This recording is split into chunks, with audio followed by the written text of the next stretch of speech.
really behoove organizations to look at first how much income is coming from online donors that give to a print receipt, and so to just have that, know that number first, but then actually if you really want to cut the budget, to cut that from your budget, to test it, and to say, this year we're going to send half of our online donors a printed receipt and half of them we won't, and then we're going to track the giving of those two cohorts over the whole year, and see does it make an impact for them or not.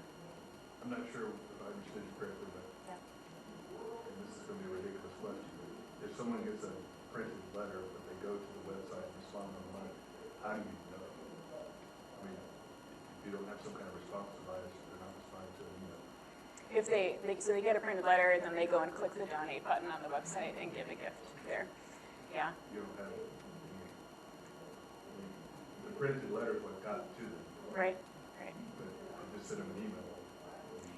Yes, exactly. That is the problem. You don't know what prompted them to give. Right. I don't know if you had some silver bullet in figuring that out.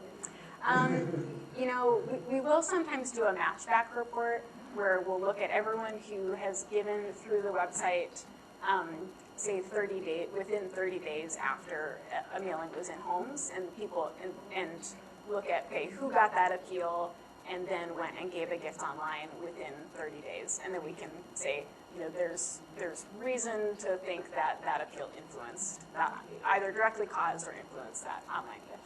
So you can kind of get to it with reporting, but you really can't know for sure unless that donor is your neighbor and you can go ask them. So that's why it's important to test the donor's overall giving behavior. If you don't want to just cut out mailing something to them and assume, they've always given online, so that mailing piece must have not mattered.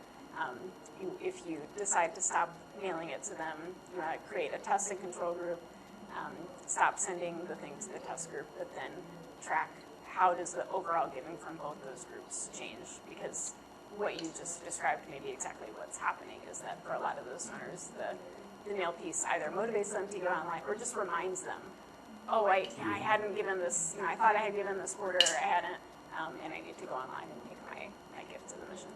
Did you have another comment? I don't know if you've covered this already or not, but do you have data that shows how major donors give, whether it be online or by white mail? We do, yes, we would track for every gift which channel it came through, whether you're a major donor or a lower level donor. And I wouldn't say major donors always do one thing or the other. It's going to be pretty dependent on the individual donor preference.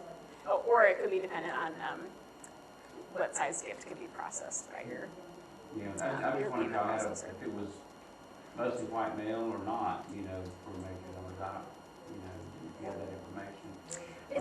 It's so dependent too on the organization's own major donor program.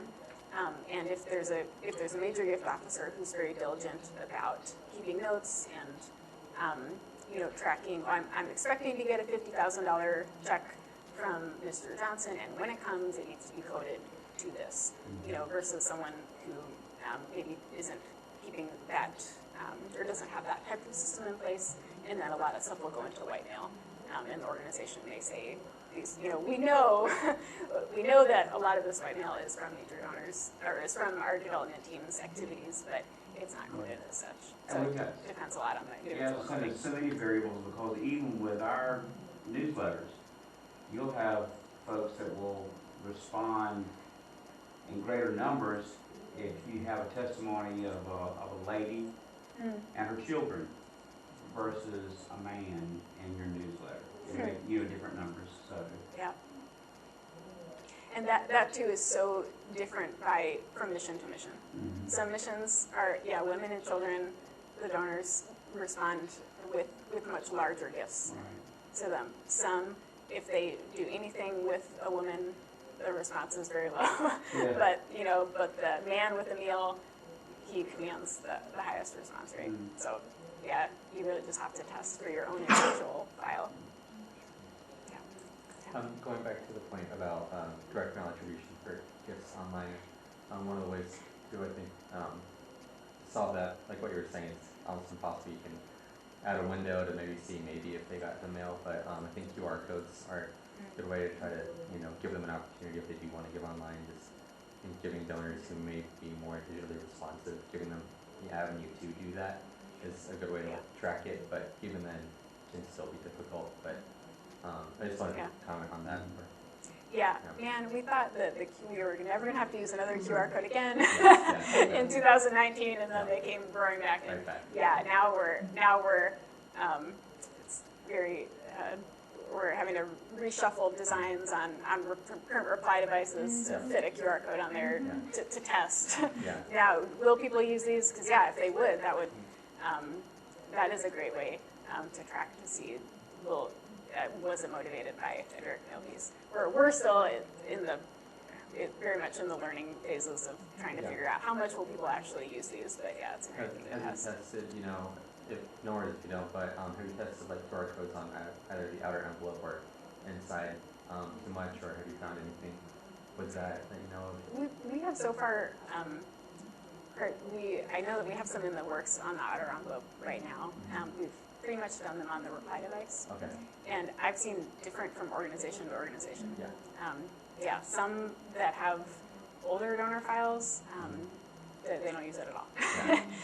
And then some that have a wider age distribution, it is worth including for them. Yeah. What if that little black box they're doing there, right? Yeah. Have you guys found anything more definitive? Yeah. Also, I think still testing it, finding out. I think like what you said, just you gotta do a lot of testing and see, because if you want to solve that problem with like, is direct mail important? But if they're going online, if it motivated the gift, we still want to do it, but don't want to cut it out completely. But you can't make an assumption that it's all going there. So, but a lot of people, that's assuming the donor wants to use the QR code, and they might not do that. So I think it's just still in the testing phase too. But definitely a tough one. Hopefully, as people get more used to it, like what you said with the COVID, we'll start using QR codes more, and so I think a lot of that is just that people aren't used to using QR codes very much. So hopefully as that advances more and more of that. Yeah. Hopefully next year I'll have a more fuller answer. And it's still very new. I think everyone's still getting used to it. Yeah. Thank you. And then the last thing I'll touch on from our research was, again, looking at the donation page. A newer thing that many organizations are doing is incorporating these other payment processors, Venmo, PayPal, Apple Pay, and then a little bit of, some can process cryptocurrency gifts. And these are just the percentages of organizations that we looked at, how many were using in this last fall one of these payment processors.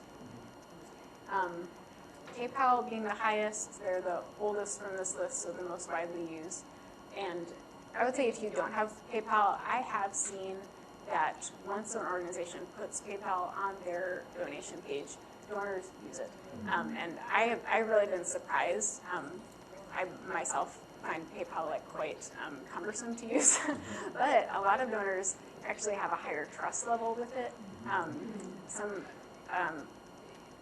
And people that are in the target donor demographic of 50s and up, for a lot of people in that demographic, they think of PayPal as being a more secure way to exchange money online.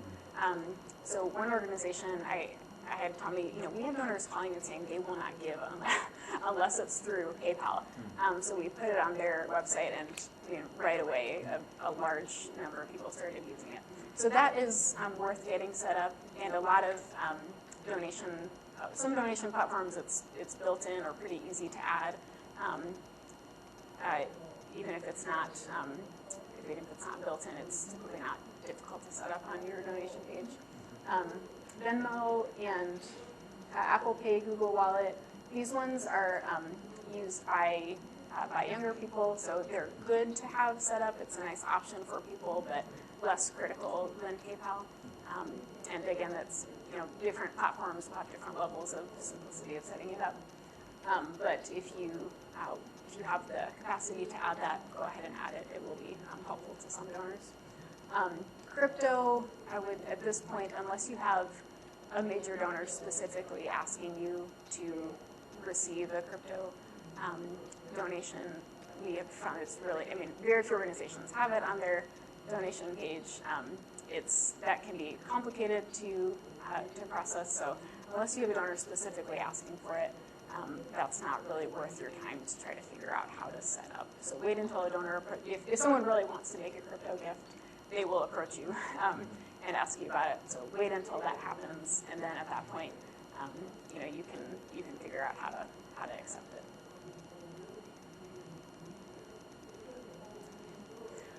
So we will move now to looking at digital advertising and some new tools that are either becoming available. And here I'm looking not just at attributes of an organization's website or email communications that they're sending out, but more broadly at the advertising that can be done through Facebook, display ads, native ads, video, YouTube. So looking at here, this is the broad net we're casting to try to either bring new people in or stay in front of donors who may have already given to you, but you want to remind them that you still need them as they're online.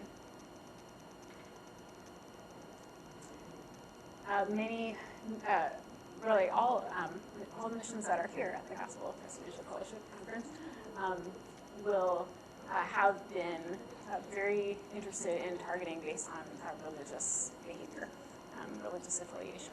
So I'll give a quick history of religious ad targeting and some of the changes that have taken place. There have been some challenges, but there are also some ways that we can work around those challenges to still connect with donors, faith-based donors online. So it used to be that ad platforms, especially Facebook, had very rich targeting data available. I remember for one organization, we were doing some ads looking for volunteers for them on Facebook. And there was a very specific type of software, very specific type of software experience that they needed, and they needed the person to be a Christian, and it was an overseas organization. So this person actually needed to be willing to either move or travel quite frequently to another country for the organization. And we got the volunteer position description and thought, this is ridiculous.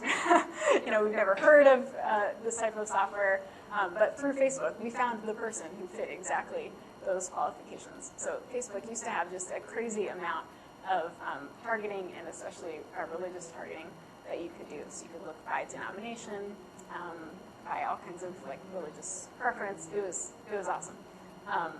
However, during the last election season, a lot of these things changed. So there was nationally a heightened concern about data privacy, as well as political concern over election integrity. And so Facebook withdrew a lot of the data targeting options, and especially around religious ad targeting, out of that concern for privacy. So for us, that was like, you're taking away one of the richest resources for finding new donors online. So now we're in this, or for the last few years, it's been this ongoing investigation of how can we still find those people, because we know that they're still out there. They haven't left the internet, but we don't have as direct line of communication to find them. But there are some options. One thing that you can do is just think about more roundabout interest targeting. So someone who is an evangelical Christian who would be a great donor for you, what are some other things that they might be interested in?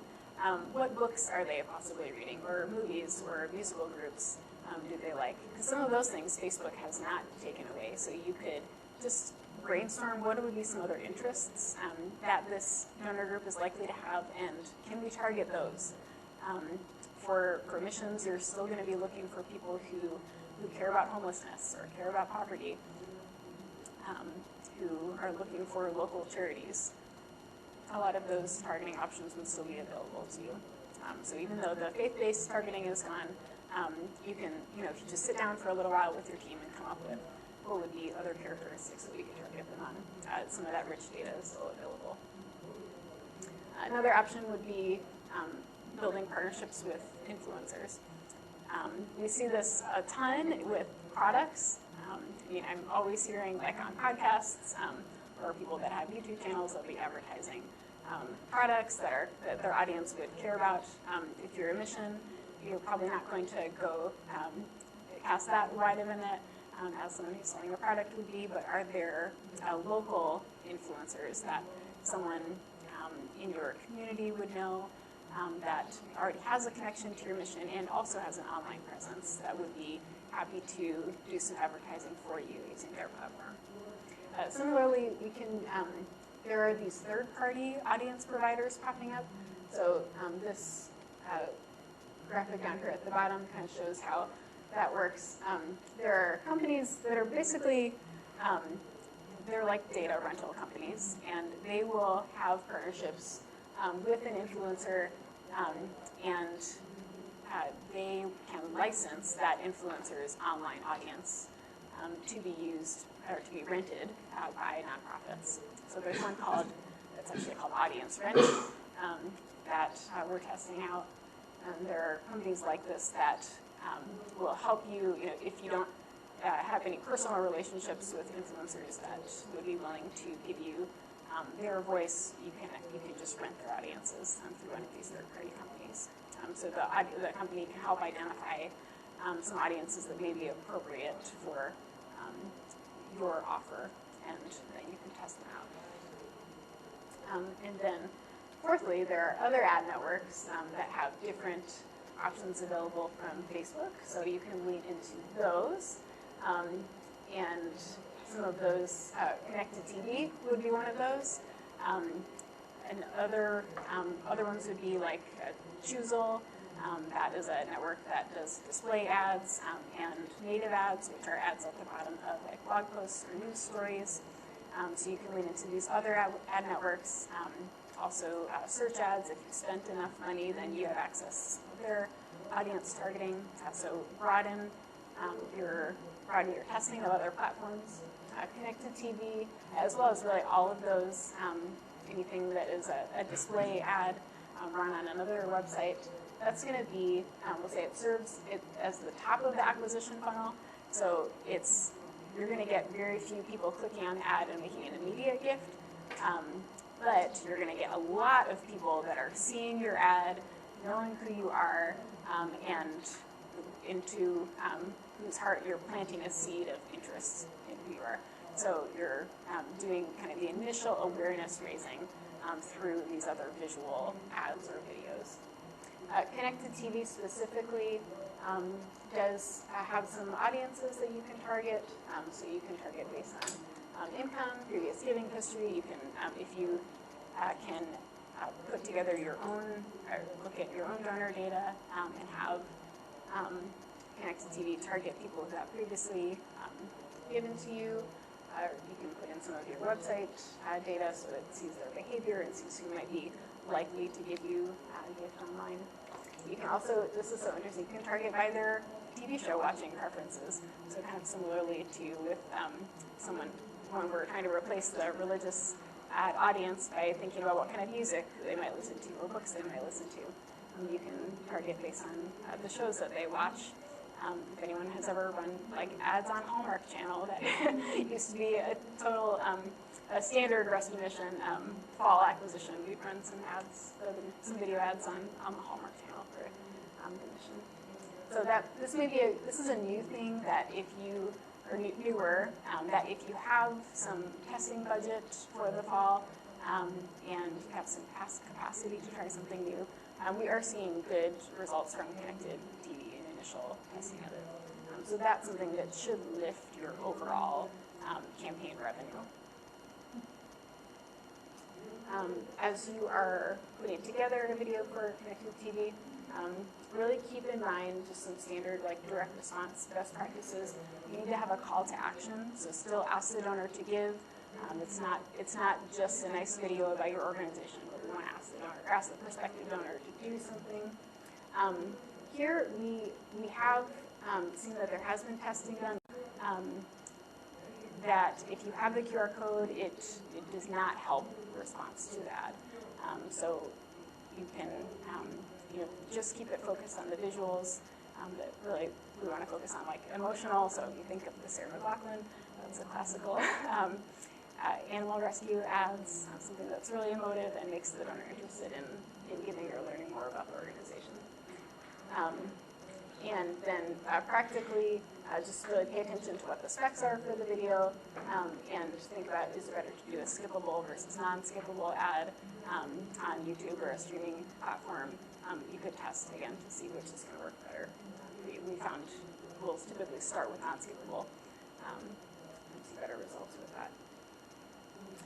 One case study that we had tried with Connected TV, this was for a mission. So this guy is sharing his testimony in the ad. We were able to target Christian households and those who had given to charities, did a non-skippable ad, and found that the campaign as a whole, so when this video ran in conjunction with the whole fall acquisition, the whole fall campaign, it doubled the online income that came into that campaign. So it can have a huge impact.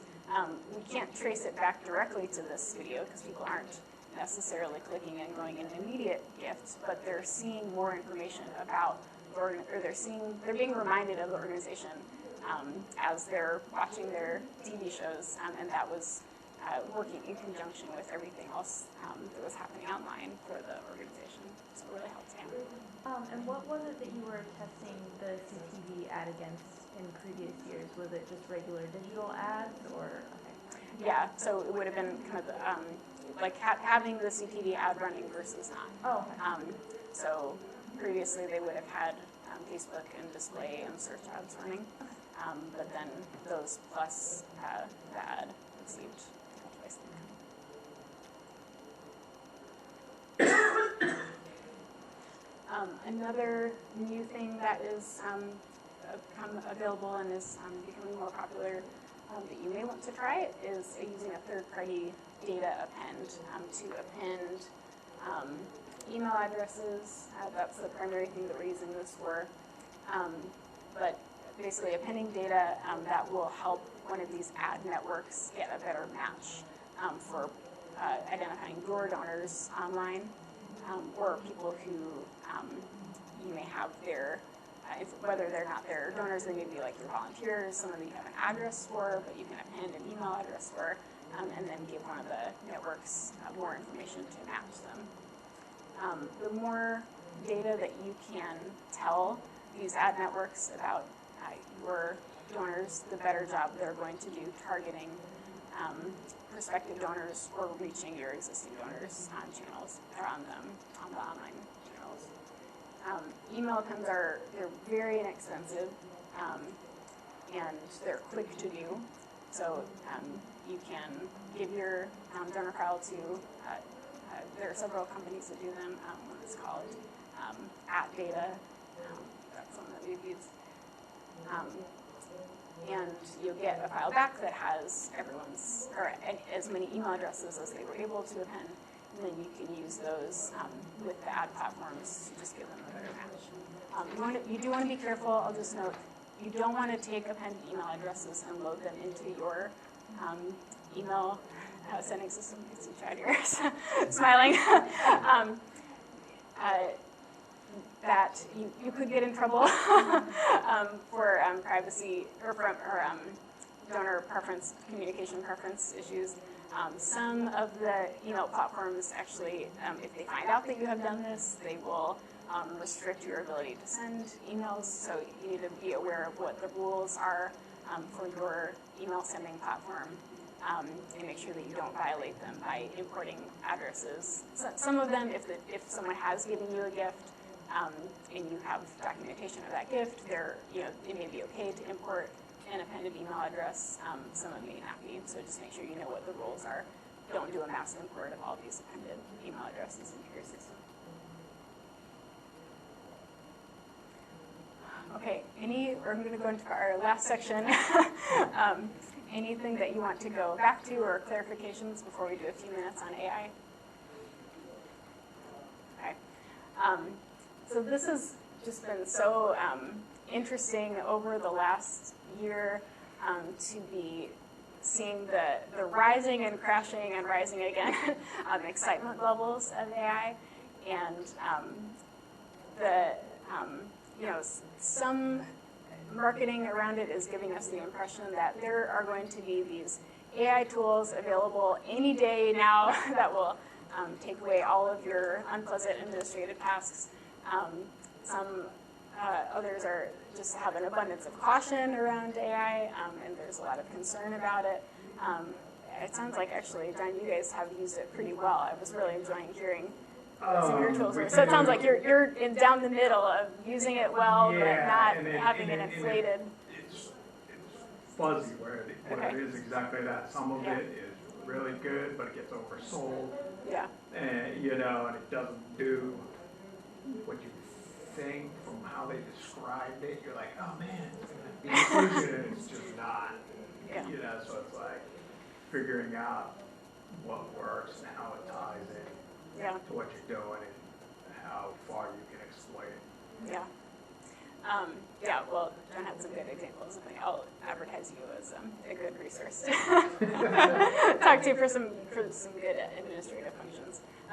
So there are some areas where it is helpful, but then some areas where we need to be careful with it as well. It definitely can help you increase efficiency in some tasks. I think where you were saying you use ChatGPT to help start emails and then you just edit them. Stuff like that. I mean, I don't know. It's like it's one of those things. It's one of those hot button issues, but it does. It is quite helpful, and as long as you program it to do what you need to do. Yeah, you need to know a little about it. You can use it to build, programs, whatever you need. Yeah. But not, you can use it to build them, but not do it not do everything put it perfectly. together for you, man. It's like you can. It is very helpful for that kind of stuff. Yeah, I know a lot of people who maybe writing is a part of their job, but they don't think of themselves as great writers. They found it to be helpful to not be staring at a blank screen, but to give them a draft to start, and then can go in and edit, so that can help kind of kick you off. So there are some good efficiency and administration benefits for it. On the direct marketing side, it can give us greater personalization. So we really like to, in emails and appeals, to have some pieces of the writing that are specific to each donor. Things that are common would be referencing like a gift amount that they've made before, obviously using their name in the salutation. Those are things that we would pull from the individual donor data. It may be that AI will give us opportunity to do that much more richly. So not just referencing a couple individual facts about them, but talking more, even deeper about things that they may have shared with your organization, or talking about your community, or if you know that they live in a certain neighborhood, being able to specify the communication that really resonates with their heart. So that may be an opportunity. It can help with decision making. Some of the search functions can be helpful, and less deliberating. Just ask it a question, and it'll give you information that you need. However, there are obviously a lot of challenges with it as well. Just a few things. There are some big ethical questions, ethical, legal. There are a number of lawsuits going on right now about written information that's been used to train the GPT models. Also, ethical questions about what donor data really should be usable. If donors aren't aware that their data was being used to train an AI model, is that okay? So just lots of questions about privacy, legal issues. There are concerns about inclusivity. The AI models, they only know what you tell them, and so they're built on the data set. They're built on a specific data set, and then they will build, or they will generate, whether it's images or words or a software program based on that data set, but they're constrained to the data set that you give them. So whoever chooses the data set is choosing what information that GPT will be able to use. So it's very possible that that data set could give the program a not complete picture of the people that it's talking to you. So that's a big concern right now. And then long term, right now we think it's great that we'll be able to talk to donors really personally and know all this stuff about them and connect with them more deeply. But long term, are donors going to like that, or are they going to think like, hey, how do you know all this about me? And it's weird, and now I don't want to give to you anymore because I feel like my trust has been violated.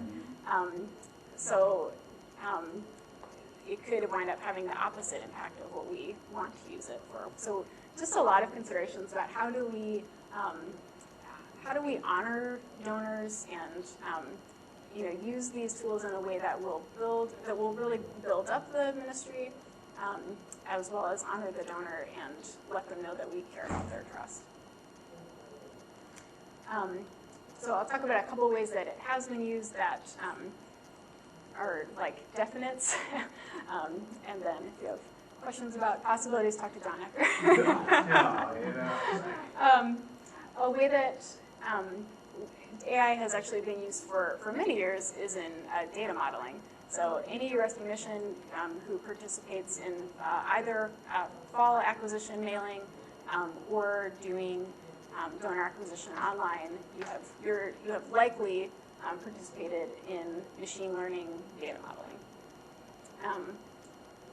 There are data co-op companies. They will look at all of your existing donor history, their giving history, and then look at what else do they know about these people. So what other organizations do they give to? What kind of purchases do they make? And then build a model to target prospective donors who have those same qualities. That is very basically how AI works. And so it's not the things that are being marketed as new.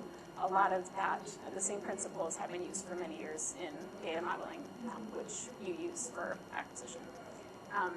So that's something that likely you've already participated in, whether you know it or not. But then something new or a new emphasis that can be really helpful right now is building models based on only your own first-party data. So that's data that you own. So rather than a co-op that is using data from lots of different sources, that would be third-party data. That would be acquired from not the donor giving it to you, but the co-op getting it from purchase history or credit card companies or other nonprofits that are participating in the co-op. Just looking at the data that you own, models can be built on that look at seasonality of your own donors giving, what types of asks do they tend to give to, looking at their giving levels, and then building a model that is built on only your data and can be used to reactivate your own lapsed donors. This is important because there may be privacy laws coming that restrict access to that third-party data. So this is something that would probably be, you probably wouldn't do it in-house, but your agency could do it for you, or if you're working with another data partner, they could build a model that's based on your own first-party data. So a couple of ways that, sorry, Don, I keep drawing into this.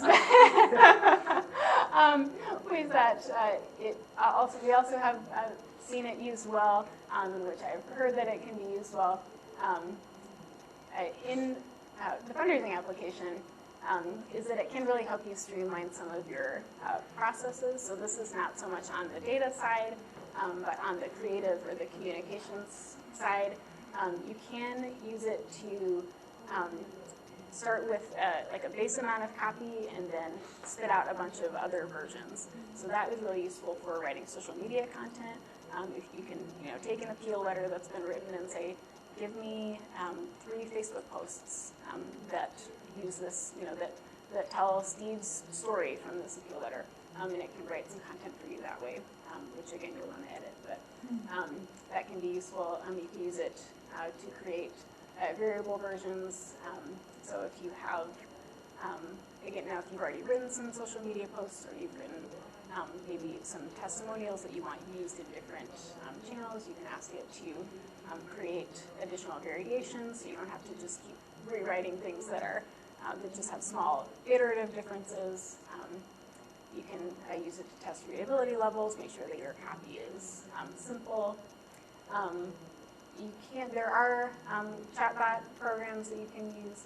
That's also something that you would want to test as far as what is most effective for getting the connection with the donor.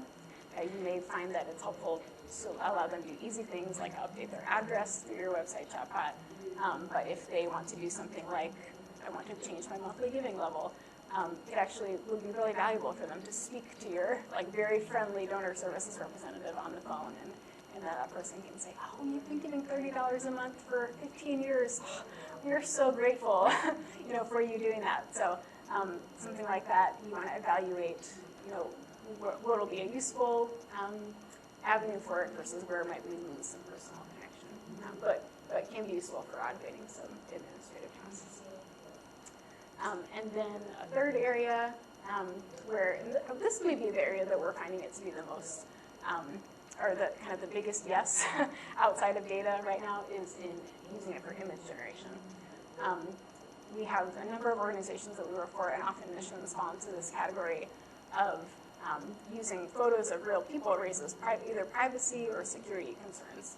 So for missions, privacy concerns can be a big issue if that person is, they've been through the program, but now they're out finding a job. They may not want their before and after photos as the, front and center on your website while they're doing their job interviews. They maybe may not want to share all that past part of their life. So using AI images, we have found really gives you a great other option if privacy concerns are a big issue for individual people in your program. And if it also just gives you, if you're in a pinch where you need a very specific photo for fall acquisition, we're always looking for the older man with a meal. And how many times can we use the same photo of the older man with a meal? Using AI can give you some other options of things that work, but you may not be able to find in your own resource, or maybe your own resources are thin for.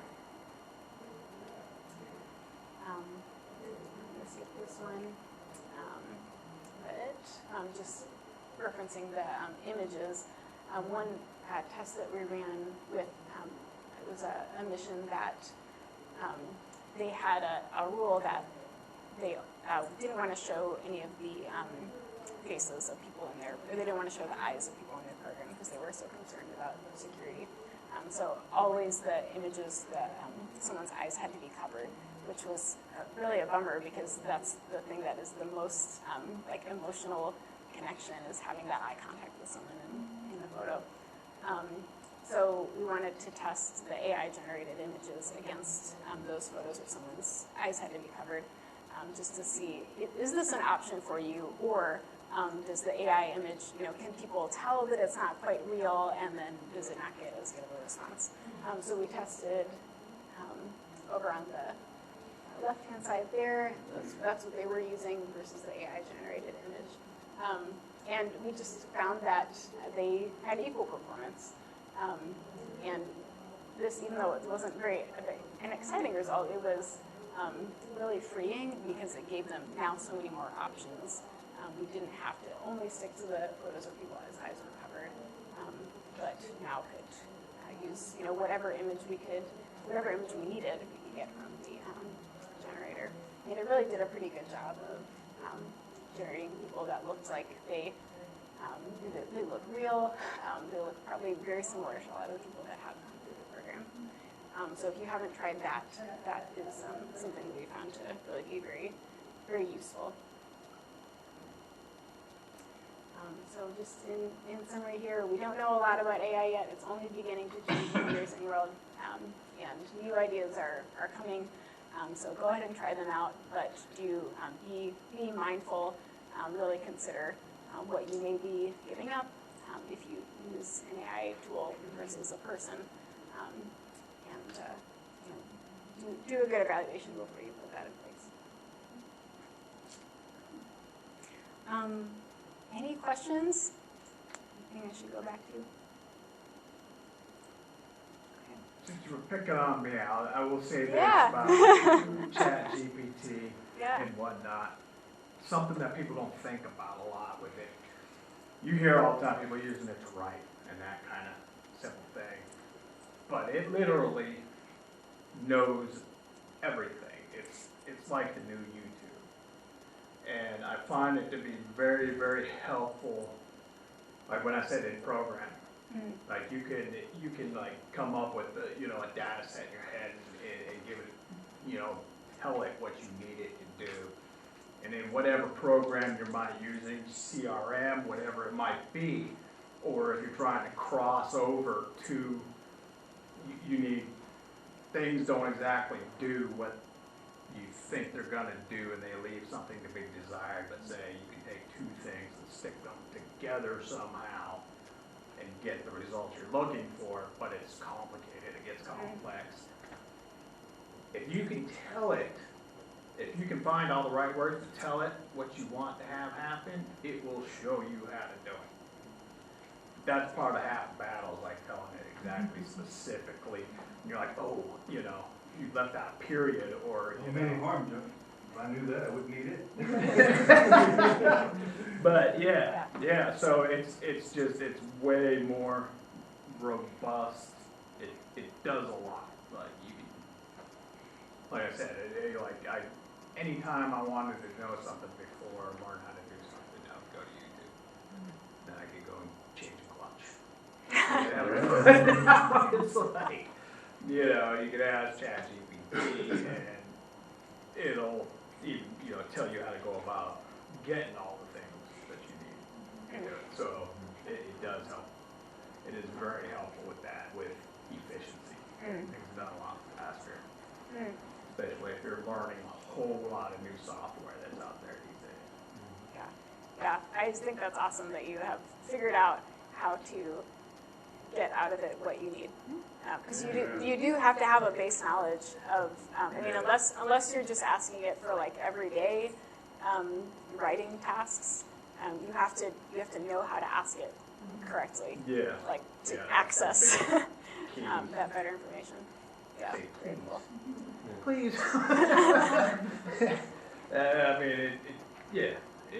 It's like that.